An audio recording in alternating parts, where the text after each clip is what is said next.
Hello friends, कैसे हैं आप सब लोग। स्वागत है आप सभी लोगों का हमारे यूट्यूब चैनल में। इसका नाम है सर, मैं हूं आकाश शर्मा। आप लोगों को बता दें, ये हमारा जो बायोलॉजी की घुट्टी जो आप लोगों के लिए जो कोर्स लॉन्च किया गया है, ये कोर्स ऐसा है जो कम समय में आप लोगों को आराम से पास तो कराएगा, उसके साथ साथ में 85-90 प्लस का स्कोर भी आप लोगों को बहुत अच्छे तरीके से दिला सकता है। बस करना आप लोगों को वही है कि जो बातें मैं आप लोगों को समझाऊँ, आप लोगों को जब तक हमारी वीडियो चले, आपका एक ही काम होना चाहिए, मेरे एक एक शब्दों को सुनना और जो मैं आप लोगों को बातें बताऊं, जो समझाऊं, वो आप लोगों को समझना। ठीक है, तो आपको बता दें, हमने आप लोगों को मोस्ट इंपोर्टेंट पॉइंट्स तो समझा दिए थे, उसके साथ साथ में ऑब्जेक्टिव क्वेश्चंस भी आप लोगों को मैं करा चुका हूं, शॉर्ट क्वेश्चंस भी करा चुका हूं। आज हमारी जो वीडियो है, इसमें आप लोगों को सीखने को मिलेगा शॉर्ट क्वेश्चंस, और जो आप लोगों के काफ़ी इम्पोर्टेंट रहेंगे। तो इस वीडियो को आप लोग ध्यान से देखना, समझना, और कोई भी चीज़ हमें ना आए तो आप हमें टेलीग्राम पर या व्हाट्सएप पर आप हमें कांटेक्ट कर सकते हैं। हम आप लोगों को ज़रूर बताएंगे कि क्या करना है आप लोगों को। तो आपको बता दें, आज 2-2, 3-3 नंबर के जो क्वेश्चंस हैं, जो आपके बोर्ड एग्जाम में बहुत ज़्यादा पूछे जाते हैं, मैं वो आप लोगों को कराने वाला हूँ। तो सबसे पहले नंबर पर हमारा जो क्वेश्चंस है, ये है त्रिसंलयन क्या है। ठीक है, यह कहाँ और कैसे संपन्न होता है। त्रिसंलयन में सम्मिलित न्यूक्लियाई बताओ। प्रश्न कुछ इस तरीके का आएगा। आपको पता होगा कि न्यूक्लियाई को हम क्या बोलते हैं, न्यूक्लियाई को हम बोलते हैं केंद्रक। ठीक है, तो यहाँ पर जो न्यूक्लियस है उसको इंग्लिश में लिख कर दिया गया है न्यूक्लियाई, हिंदी में लिख कर दिया है, इंग्लिश के शब्द को हिंदी में लिख कर दिया है। तो इस चीज़ को आप नोटिस ज़रूर करिएगा।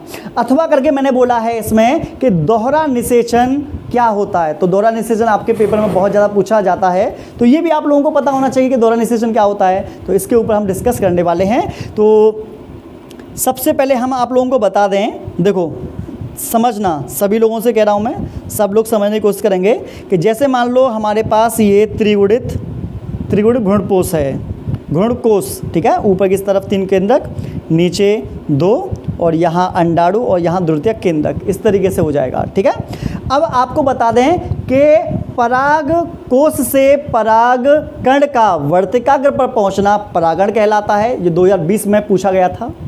आपको बता दें, जैसे परागकण वर्तिकाग्र पर पहुंच जाता है तो वहाँ पर ये पोषक तत्वों को एब्जॉर्ब करके वहाँ पर अंकुरण करना शुरू करता है। तो आपको बता दें, इस तरीके से यहाँ पर ये पराग नलिका है। ठीक है, तो पराग नलिका के अंदर होते हैं 2 नर केंद्रक। पेपर में पूछा जा सकता है आप लोगों से कि पराग नलिका में कितने नर केंद्रक होते हैं, तो तुम बताओगे 2 नर केंद्रक। और दोनों नर केंद्रक क्या काम करेंगे वो भी मैं बताता हूँ। एक नर केंद्रक अंड कोशिका के साथ क्या करेगा, निषेचन करेगा, और अंड कोशिका के निषेचन करने के बाद जायगोट बनेगा, उसके बाद में यहाँ से भ्रूण का निर्माण हो जाएगा। तो ये एक बार हो गया। दूसरा जो नरयुग्मक बचा हुआ है, ये क्या काम करेगा, जो द्वितीयक केंद्रक बीच में जो तुम्हें दिखाई दे रहे हैं, इनके साथ क्रिया करेगा। तो 2 केंद्रक ऑलरेडी पहले से थे, एक केंद्रक और आ गया। तो इसके अंदर कितने केंद्रक हो गए, इसके अंदर हो गए 3 केंद्रक। जब 3 केंद्रक आपस में मिल जाते हैं तो उसी को कहा जाता है त्रिसंलयन। और त्रिसंलयन के बाद जो बनने वाली जो स्ट्रक्चर होती है, उसे बोलते हैं भ्रूणपोष। और भ्रूणपोष जो होता है, ये भ्रूण को पोषण देने का काम करता है। बस में नहीं, तो भ्रूणकोश में 2 बार निषेचन होता है, इसलिए इस क्रिया को दोहरा निषेचन, डबल फर्टिलाइजेशन बोल देते हैं। और ये क्रिया आवर्त बीजी, जिसको एंजियोस्पर्मी बोलते हैं, इसमें ये सामान्य घटना मानी जाती है। आपको बता दें, जो थ्योरी आपको दिखाई दे, ये तो इम्पोर्टेंट है। ये जो शब्द मैं आप लोगों को बोल रहा हूँ, ये भी आपके लिए इम्पोर्टेंट हैं। तो एक एक शब्द को ध्यान से आप ज़रूर सुनिएगा। ठीक है, चलो थ्योरी पर चलते हैं। थ्योरी पर चलेंगे तो यहाँ पर आपको दिखाई दे रहा होगा, एक मादा, एक ऊपर की साइड में, 1 मिनट हो गया, हाँ जी रहा। पराग नलिका से मुक्त दोनों नर केंद्रकों में से एक मादा केंद्रक से संयोजन करता है, दूसरा नर केंद्रक भ्रूणकोश में स्थित द्वितीयक केंद्रक से संयोजन करता है। इसमें 3 केंद्रकों का संलयन होता है, इसलिए इसको त्रिसंलयन कह देते हैं। इसमें ध्रुवीय कोशिका 2 होती हैं, वह नर केंद्रक सम्मिलित होते हैं। तो अब आपको पता चल गया क्या क्या चीज़ें इसमें सम्मिलित होंगी। भ्रूणकोश में 2 बार निषेचन होने से इसको दोहरा निषेचन कहा जाता है। और नीचे की साइड में आपको दिखाई दे रहा होगा, ध्रुवीय निषेचन की खोज 1898 में नवास्चिन नामक एक वैज्ञानिक थे। उन्होंने फ्रिटिलेरिया व लिलियम पौधे में दोहरा निषेचन की खोज की थी। अब आपको समझ में आ गया होगा। भ्रूणकोश में 2 बार निषेचन होता है, उसे दोहरा निषेचन कहते हैं। त्रिसंलयन में 3 केंद्रकों का आपस में संलयन होता है, इसके कारण त्रिसंलयन कहा जाता है। भ्रूणपोष भ्रूण को पोषण देता है, इसलिए आपको समझ में आ गया होगा। भ्रूणपोष त्रिगुणित होता है, ये भी आप ध्यान रखना, ये यूपी बोर्ड 2022 में 23 में लगातार पूछा जा चुका है।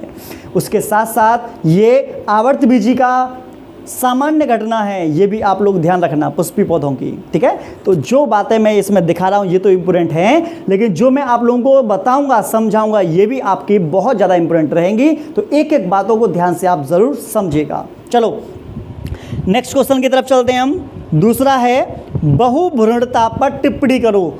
3 नंबर में आप लोगों का ये प्रश्न पूछा जाता है कि बहुभ्रूणता पर टिप्पणी कीजिए। तो आपको बता दें, जब एक बीजांड या बीज में एक से अधिक भ्रूण उत्पन्न होते हैं तो उसी को बहुभ्रूणता कहा जाता है। बीज एक लेकिन उसमें भ्रूण अनेक, ठीक है। और बहुभ्रूणता की जो खोज की थी वो एंटोनी वॉन लीवेनहॉक ने 1791 में की थी, संतरे के बीज में। आपको नोट्स के अंदर अंडरलाइन दिखाई दे रही होगी, और जहाँ जहाँ पर अंडरलाइन हो रहा है उस पार्ट को आप अच्छे से समझना और उसे याद जरूर करना, क्योंकि यहाँ से आपके वेरी शॉर्ट क्वेश्चन और ऑब्जेक्टिव क्वेश्चंस भी बनने के पूरे चांस रहेंगे। आपको बता दें, एक बीज में बहुत सारे भ्रूण विकसित तो हो जाते हैं, लेकिन इनमें से कोई एक अगली पीढ़ी को जन्म देता है, बाकी के जो भ्रूण जो होते हैं वो सभी नष्ट हो जाते हैं। और ये जो घटना है ये घटना है जिम्नोस्पर्म की। आपको बता दें, जिम्नोस्पर्म को अनावर्त बीजी पौधे कहते हैं, जैसे साइकस हो गया, पाइनस हो गया। तो इन पौधों के अंदर ये सामान्य घटना देखने को पाई जाती है, और इस तरीके से आप लोगों का जो बहुभ्रूणता है ये हो जाता है। तो बहुभ्रूणता में आप लोगों को जब याद करने बैठे तो अंडरलाइन पर याद करना और शब्द पर ध्यान देना, क्योंकि शब्द के अंदर ही सब कुछ छुपा हुआ है। बहु का मतलब बहुत सारे, भ्रूणता का मतलब भ्रूण। जब एक बीजांड या बीज में अनेक भ्रूण उत्पन्न होते हैं तो उसे बहुभ्रूणता कहा जाता है। एंटोनी वॉन लीवेनहॉक ने 1791 में संतरे के बीज में इसकी खोज की थी। एक से अधिक भ्रूण बनते हैं, लेकिन उनमें से कोई एक अगली पीढ़ी को जन्म देता है, बाकी के सब नष्ट हो जाते हैं। और ये जो घटना है जिम्नोस्पर्म की एक सामान्य घटना है, ये वाली बात आप ध्यान रखिएगा, ठीक है। तो आपको क्या काम करना है, ध्यान से सुनना है, समझना है। नेक्स्ट नंबर का आप लोगों को दिखाई दे रहा होगा, पुष्पों द्वारा स्वपरागण को रोकने के लिए विकसित की गई 2 कार्य नीतियों का विवरण दें। मतलब पुष्प जो है, पुष्प का मतलब फूल, फूल के अंदर ऐसा कोई विशेषता जिसके कारण उसी पुष्प का परागण जब उसी पुष्प के वर्तिकाग्र पर जाए तो ये उसे स्वीकार ना करे, निषेचन ना होने दे, तो उसी को क्या बोलेंगे, स्वपरागण। स्वपरागण जो है मतलब ये इसमें स्वपरागण ना होगा, फिर परागण कराया जाएगा। तो कुछ बातें हैं, देखते हैं। पहले नंबर की आप लोगों को दिखाई दे रही होगी, पहला है स्वबंधता, सेल्फ फर्टिलिटी। इसमें यदि किसी पुष्प के परागकण उसी पुष्प के वर्तिकाग्र पर गिरते हैं तो वे उसे निषेचित नहीं करते। इसी पुष्प का परागकण है, इसी पुष्प के वर्तिका बढ़ता है तो ये उसे स्वीकार नहीं करता, जिसके कारण इसमें स्वपरागण नहीं होगा। जब स्वपरागण नहीं होगा तो फिर पर परागण इसमें कराया जाएगा। जैसे एग्जाम्पल दे रखा है कि मालवा के, कौन सा दे रखा है, मालवा के एक पुष्प के परागकण उसी पुष्प के वर्तिकाग्र पर अंकुरण नहीं होते हैं। तो आपको पता चल गया होगा। ऐसे ही आलू में देखा जाता है, तंबाकू में भी इसी तरीके से होता है, ठीक है। और दूसरे नंबर की तकनीक है, उसको बोलते हैं भिन्न काल पक्वता। भिन्न का मतलब होता है अलग अलग, काल का मतलब समय, पक्वता मतलब विकसित होना। कि जैसे मान लो मैंने आप लोगों से कहा कि मेरे पास ये एक लड़की है 8 साल की और मेरे पास एक लड़का है 25 साल का, क्या आपस में शादी हो सकती है? तुम बोलोगे नहीं सर नहीं हो सकती, क्योंकि यहाँ पर लड़की अविकसित है, लड़का विकसित है। इसका मतलब कि जो पुष्प, जैसे लड़की को पुष्प मान लो, मादा पुष्प, इसको नर पुष्प मान लो, ठीक है। तो ये जो मादा है मतलब हमारे पास जो स्त्री केसर है ये अविकसित है, और पुष्प जो का जो पुंकेसर है, परागकोश है, ये पूरी तरीके से विकसित है, ठीक है ना। तो इसका मतलब इसका परागकण इसके ऊपर जाएगा तो स्वीकार ही नहीं हो पाएगा, तो इसका मतलब इसमें नहीं हो पाएगा। दूसरी कंडीशन, लड़का हमारा जो है ये है, लड़का हमारा है 10 साल का और लड़की है हमारे पास 25 साल की, क्या शादी होगी इनकी? नहीं होगी, क्योंकि लड़का अविकसित है और लड़की विकसित है। मतलब स्त्री केसर तो विकसित है लेकिन पुंकेसर या परागकोश विकसित नहीं है। तो ये क्या है, भिन्न कालपक्वता। ये अलग समय में विकसित होगा, ये अलग समय में विकसित होगा, बात में नहीं। तो देखो इसमें नर तथा मादा जननांग अलग अलग समय में विकसित होते हैं, जिससे स्वपरागण नहीं हो पाता। स्वपरागण नहीं हो पाता तो क्या होगा, पर परागण कराएंगे फिर इसमें। जैसे सेक्सीफ्रेगा कुल के सदस्यों में स्वपरागण नहीं होता है। आई थिंक आप लोगों को क्लियर हो चुका होगा, ठीक है। नेक्स्ट नंबर का है हमारे पास, फोर्थ क्वेश्चन है, बहुत अच्छा प्रश्न है, हो सकता है कि आप लोगों ने इसका नाम सुना हो या ना सुना हो। इसको हम बोलते हैं विपुंसन। से क्या तात्पर्य है, एक पादप प्रजनक कब और क्यों इस तकनीक का प्रयोग करता है, मतलब लोग बाग इसका इस्तेमाल क्यों करते हैं, समझना ध्यान से। मेरे पास कोई द्विलिंगी पुष्प है, द्विलिंगी पुष्प मतलब पुंकेसर और स्त्रीकेसर दोनों होंगे, और पुंकेसर पर क्या होता है, परागकोश। तो द्विलिंगी पुष्प की कली अवस्था में परागकोश को काटकर अलग कर दूंगा। डायग्राम देखो, हो सकता है डायग्राम से तो मैं समझ में आ जाए। तो जैसे मान लो मेरे पास ये द्विलिंगी पुष्प है, ठीक है, और यहाँ पर मेरे पास ये परागकोश है। तो द्विलिंगी पुष्प की कली अवस्था में परागकोश को काटकर हम अलग कर देंगे। परागकोश को काटकर जब हम अलग कर देते हैं तो उस क्रिया को विपुंसन कहा जाता है। क्या बोलते हैं, विपुंसन। फायदा क्या है, इसको काटकर अलग कर दिया। अब मान लो ये इसका जो वर्तिकाग्र है, इसके वर्तिकाग्र पर हम क्या काम करने वाले हैं कि अपना मतलब कृत्रिम परागण कराएंगे। कृत्रिम परागण मतलब जिस पौधे के अच्छे परागकण होंगे उसके अच्छे परागकण को हम लेकर आएंगे, और लेके आने के बाद इसके वर्तिकाग्र के ऊपर डाल देंगे। जब अच्छे वर्तिकाग्र को इसके ऊपर डालेंगे तो निषेचन अच्छा होगा, भ्रूण अच्छा बनेगा, बीज अच्छा बनेगा, फल अच्छे बनेंगे, और इस पौधे की ऑल ओवर ग्रोथ अच्छी होगी और पैदावार भी अच्छी होगी। तो इसलिए विपुंसन तकनीक का इस्तेमाल किया जाता है। आई थिंक आप लोगों को समझ में आ चुकी होगी। फिर भी हम इसकी थ्योरी को देख लेते हैं। एक द्विलिंगी पुष्प की कली अवस्था में परागकोश को काटकर अलग करने की प्रक्रिया विपुंसन कहलाती है, इमास्कुलेशन कहलाती है। यह कृत्रिम परागण तकनीक है। इसका प्रयोग पादप प्रजनक द्वारा आर्थिक महत्व के पौधों की अच्छी नस्ल बनाने में करते हैं। विपुंसन द्वारा ऐच्छिक वर्तिकाग्र युक्त पौधे पर ही परागण की क्रिया कराई जाती है। तो इस तरीके से आप लोगों ने देखा, ये मैंने जो आप लोगों को थ्योरी दी है ये आसान थ्योरी है, और इस थ्योरी पर आप क्या काम कर सकते हैं, 2-4 बार इसको पढ़कर आप अच्छे से याद कर सकते हैं, जिससे कि पेपर में जब ये विपुंसन आए तो इसको आप अच्छे तरीके से वहाँ पर लिख पाओ, ठीक है। अगले नंबर का प्रश्न आपका बहुत ही इंपॉर्टेंट है, इसे आप याद करके जरूर जाना। देखो इंपॉर्टेंट सब है, मैंने एक भी इसमें ऐसा प्रश्न नहीं डाला जो इंपॉर्टेंट नहीं है, सारे इंपॉर्टेंट हैं। लेकिन आप लोगों को क्या काम करना होगा, थोड़ी सी मेहनत करनी पड़ेगी, क्योंकि ये थोड़े बड़े बड़े हैं, है ना, 3-3 नंबर के हैं ये वाले। तो मादा युग्मकोद्भिद विकास, पेपर में ऐसे आ सकता है पहला प्रश्न, मादा युग्मकोद्भिद का विकास। दूसरे नंबर पर एक बीजाणु विकास, ऐसे भी पेपर में आ सकता है। तीसरे नंबर पर एक स्पष्ट एवं साफ सुथरे चित्र के द्वारा परिपक्व मादा युग्मकोद्भिद के 7 कोशिकीय व 8 केंद्रक प्रकृति की व्याख्या कीजिए। तो इस तरीके से आप लोगों का पेपर में क्वेश्चंस पूछा जा सकता है। तो इसका आंसर आपको पॉइंट वाइज देना है। देखो कैसे, पहला, अधिकांश आवर्तबीजी पादपों का मादा युग्मकोद्भिद का विकास एक क्रियाशील गुरु बीजाणु से होता है। तो यहाँ पर आप लोग समझ गए होंगे कि जो मादा युग्मकोद्भिद का विकास हो रहा है वो एक क्रियाशील गुरु बीजाणु से हो रहा है। कैसे, एक क्रियाशील गुरु बीजाणु से, ठीक है। फिर जब क्रियाशील गुरु बीजाणु का केंद्रक 3 समसूत्री विभाजन द्वारा दोनों ध्रुवों पर 4-4 केंद्रक व्यवस्थित कर लेता है। जैसे एक बार बताता हूँ मैं,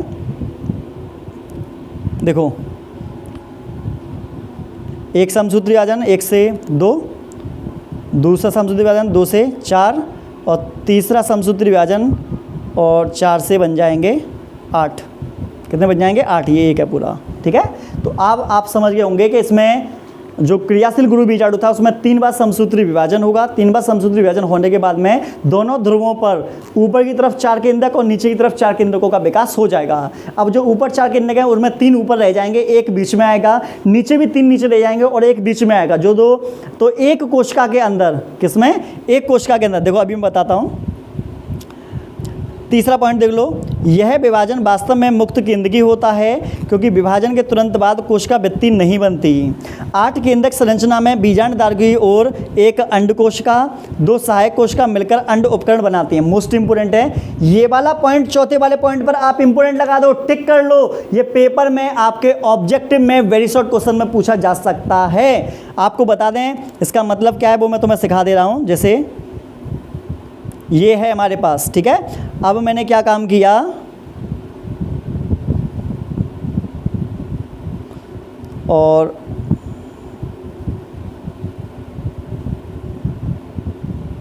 देखते रहना,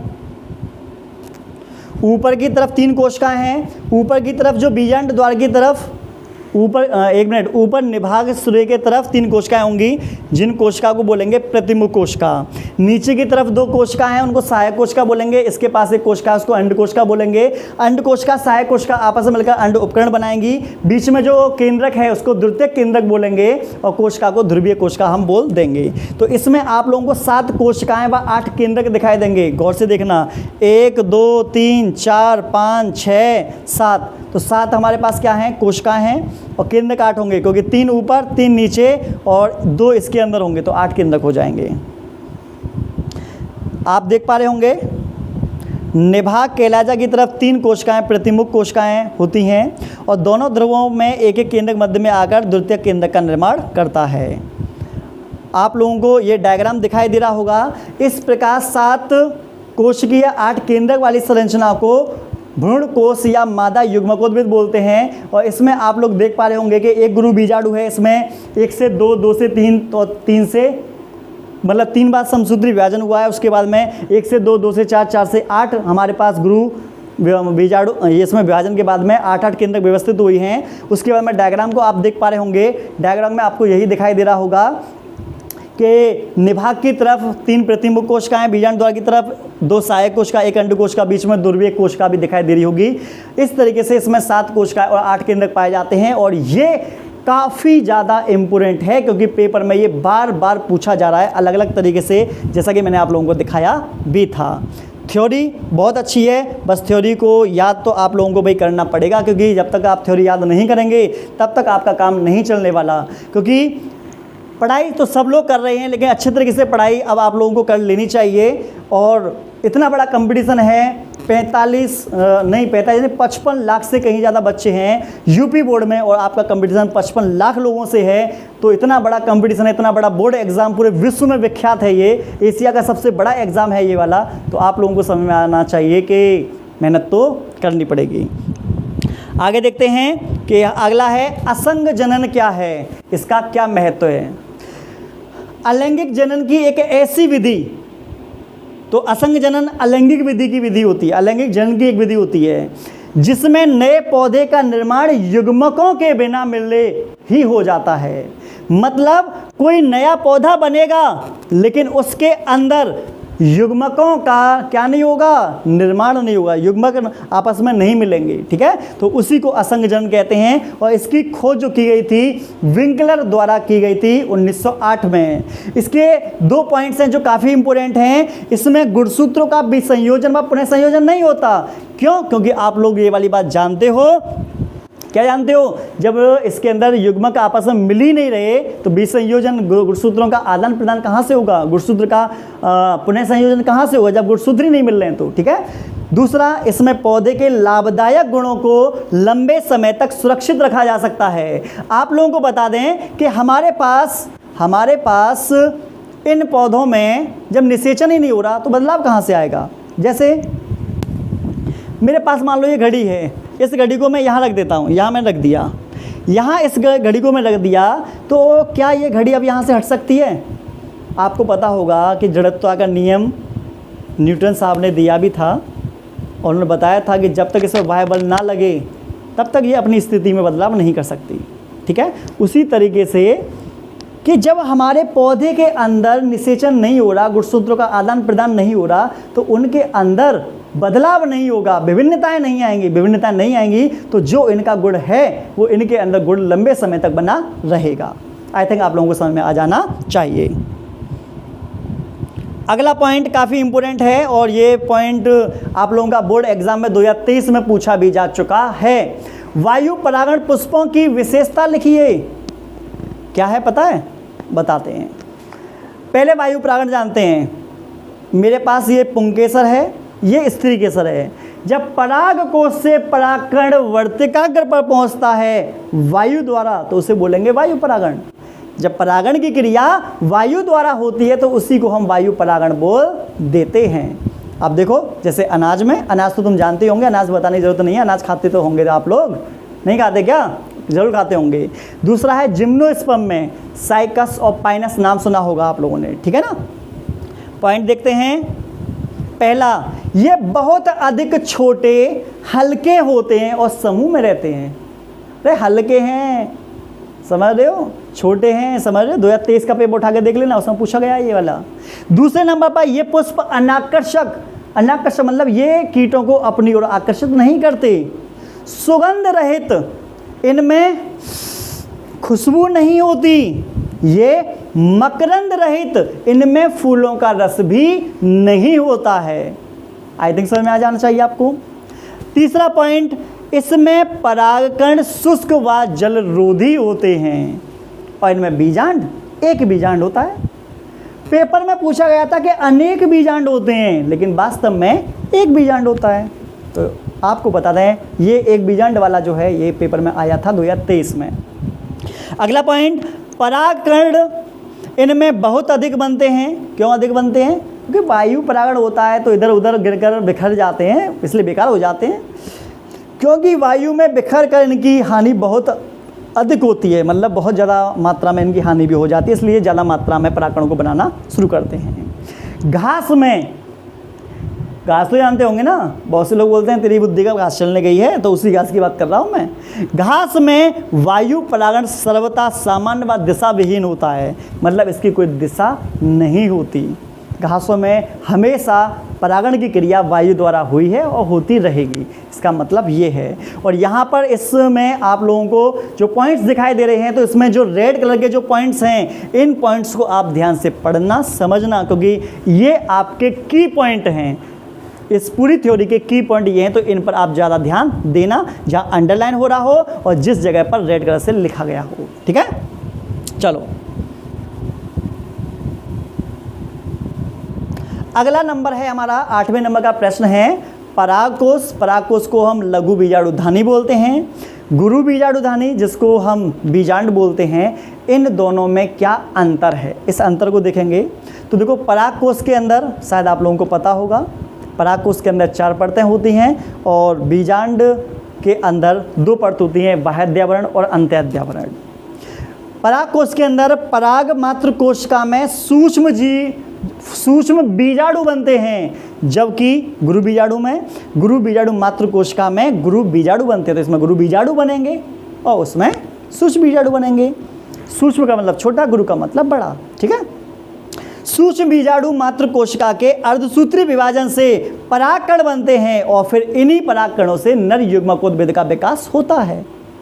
तो परागकण से नर युग्मकोद्भिद बनेगा, ध्यान रखिएगा।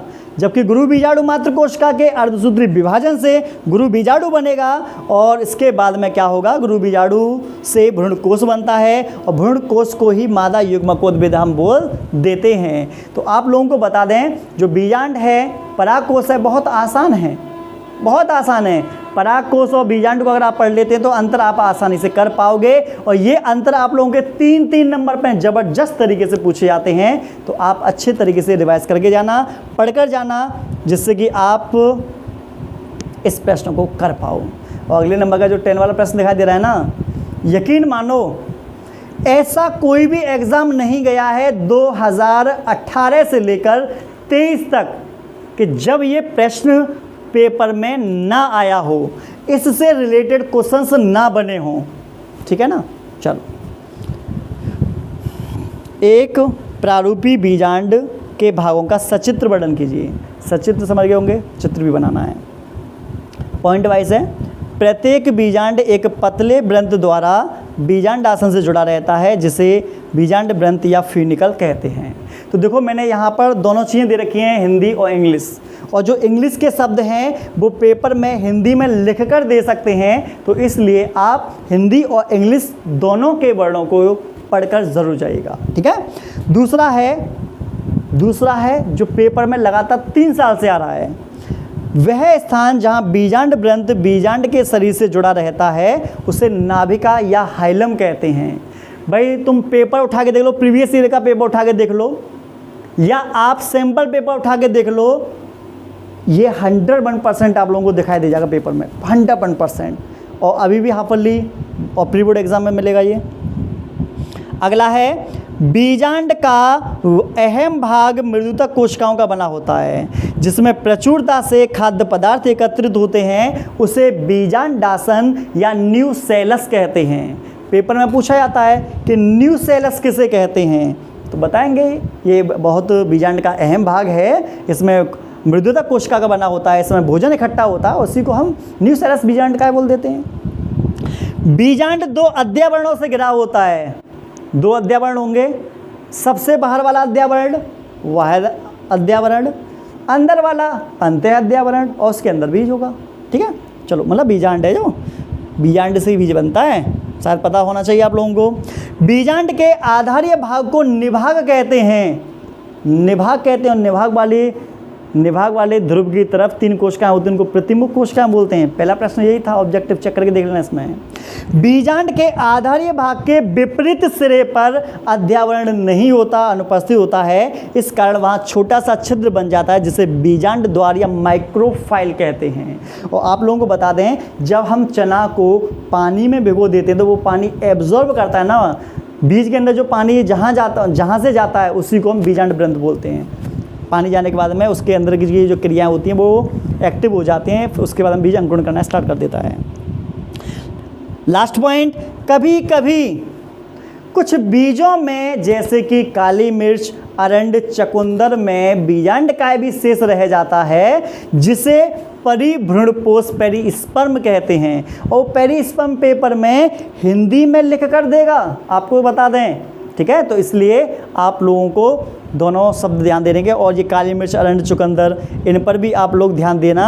यहाँ पर आपको तुम्हारे सामने डायग्राम दिखाई दे रहा होगा बीजांड का, देख पा रहे होंगे। निभाग ऊपर की तरफ है, बीजांड द्वार उसके विपरीत सिरे नीचे की तरफ है, भ्रूणकोश अंदर है, अध्यावरण बाहर वाला है, अंत्य अध्यावरण है, नाभिका दिखाई दे रहा होगा, बीजांड ग्रंथ दिखाई दे रहा होगा। तो ये डायग्राम आप लोग प्रैक्टिस जरूर कर लेना, क्योंकि इस डायग्राम को पेपर में कई बार पूछा जा चुका है और अभी भी इसके आने के पूरे चांसेस हैं। तो इसलिए आप इसको ज़रूर बनाकर आना और पेपर में 2 नंबर ले लेना इस डायग्राम के, और थ्योरी के आपको 3 नंबर, और इस तरीके से आपका 5 नंबर का पूरा हो जाता है, ठीक है। तो इस तरीके से हमारा सारे के सारे हमारे वेरी शॉर्ट क्वेश्चंस हो चुके हैं। लास्ट का एक क्वेश्चन हम आपको एक लॉन्ग क्वेश्चन और कराएंगे, जो कि आप लोगों को अगली नेक्स्ट वीडियो में मिलेगा। तो आज की जो वीडियो है, इस वीडियो से आपको बहुत कुछ सीखने को मिला होगा। हमारा A1 सर, जैसा कि आप लोगों को दिखाई दे रहा होगा, यूट्यूब चैनल भी है। इस यूट्यूब चैनल पर आप लोगों को आपकी हर एक समस्या का समाधान मिलेगा। सैम्पल पेपर यहाँ पर मिल जाएंगे, टेस्ट पेपर मेरे द्वारा बनाए हुए मिल जाएंगे। उसके साथ साथ में आप लोगों को यूपी बोर्ड एग्ज़ाम में कॉपी कैसे लिखनी है, बायोलॉजी से रिलेटेड आपकी प्रॉब्लम, टॉपर कैसे बनना है, स्टडी की प्रॉब्लम एंड सॉल्यूशन, बहुत सारी नॉलेज मैंने यूट्यूब पर दे रखी है। तो अगर आप लोगों ने नहीं देखी तो आप देखिए, क्योंकि वहाँ से भी आप लोगों को बहुत कुछ सीखने को ज़रूर मिलेगा। और मैं चाहता हूँ कि इस कोर्स को ज़्यादा से ज़्यादा लोगों तक पहुँचाने में आप हमारी हेल्प करें। आप अपने स्कूल के ग्रुप में, या मान लो कॉलेज के ग्रुप में, या कोचिंग के ग्रुप में, या अपने दोस्तों को ज़रूर शेयर किया करो, जिससे कि उन लोगों को भी फ़ायदा मिल सके और वो भी अच्छे नंबर लेके आ सके और वो भी अच्छे नंबर से पास हो सकें। अगर आप हमारी हेल्प करते हैं तो कुछ आपका भी हम भला ज़रूर करेंगे, वास्तव में नहीं, जिससे कि आपका भी भला हो, उस बच्चे का भी भला हो, और हम उसको अच्छा कंटेंट दें, जिससे कि हम उसको फ़ायदा पहुंचा सकें और कुछ मात्रा में हमारा फ़ायदा हो सके। सभी का फ़ायदा, किसी का नुकसान नहीं है। बस अगर आप लोगों ने इससे पहले 2 वीडियो और हमने वो जो बना रखी थी, उनको भी आप जरूर देखना, जो उसमें भी काफ़ी अच्छी इन्फॉर्मेशन बताई गई है। मिलते हैं नेक्स्ट वीडियो में।